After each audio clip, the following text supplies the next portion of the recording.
You went for a walk last week and had to stop halfway up a hill you've climbed 100 times before. You told yourself you were just out of shape. You've been more tired than usual, but you've been busy, so that tracks too. Your ankles looked a little puffy by the end of the day, but you were on your feet a lot. None of it felt like an emergency. None of it felt like anything, really. That's exactly how a silent heart problem is designed to be missed. It doesn't announce itself with a dramatic chest-clutching moment. It shows up as a dozen small things you can explain away individually until you can't. Heart disease remains the leading cause of death in the United States, and a significant share of cardiac events happen in people who had warning signs for months or years without recognizing them as cardiac. Here are the 8 signs worth taking seriously, and the one pattern that ties them together. Sign 1. Breathlessness on exertion. That's new.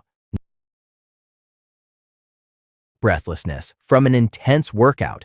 Breathlessness from something that used to be easy. Stairs you used to take without thinking. A short walk that now leaves you winded halfway through.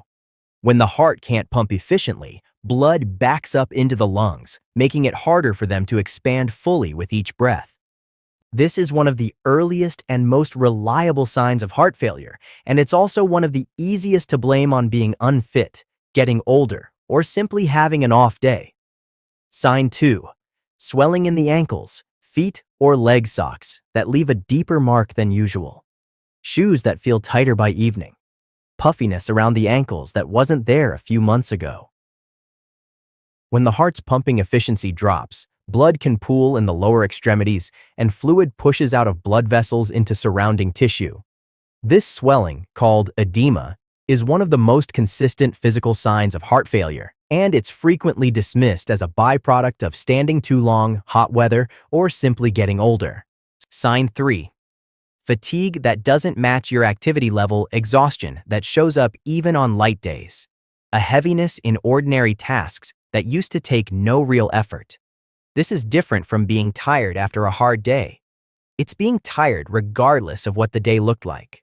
When the heart isn't circulating blood efficiently, muscles and organs receive less oxygen than they need, and the body responds with a fatigue that has nothing to do with how much rest was gotten the night before. Rest doesn't fix a circulation problem the same way it fixes ordinary tiredness. Sign 4. A persistent cough or wheeze, especially lying down. A dry cough that lingers for weeks without an infection to explain it. A wheeze that shows up mainly at night or gets worse the moment you lie flat. Fluid accumulating in the lungs, a direct consequence of the heart's reduced pumping efficiency. Irritates the airways and produces a cough that has no infectious cause and doesn't respond to standard cough remedies. Worsening specifically when lying down because fluid redistributes toward the lungs in that position is one of the more specific tells that this isn't an ordinary respiratory issue. Sign 5. A racing or irregular heartbeat. You can feel not just an occasional flutter, a heartbeat you're aware of at rest, skipping, racing, or thudding irregularly, sometimes for stretches of minutes at a time. This can indicate atrial fibrillation or another arrhythmia, where the heart's electrical signaling becomes disorganized. Atrial fibrillation itself significantly increases the risk of stroke because it allows blood to pool and clot inside the heart's chambers. A heartbeat that's noticeably irregular, not just occasionally skipping, is one of the signs that shouldn't be waited out. Sign 6. Sudden, unexplained weight. Gain over a few days. Not weight gain from diet. A jump of several pounds within 2 or 3 days, with no change in eating habits. This is one of the least intuitive signs on this list, and one of the most specific. Kind of rapid gain typically reflects fluid retention, not fat, and it's a recognized early warning sign that the heart isn't managing fluid balance properly. Patients already diagnosed with heart failure are frequently told to weigh themselves daily for exactly this reason. A sudden jump can signal decompensation before other symptoms become obvious. Sign 7. Dizziness or lightheadedness. Standing up.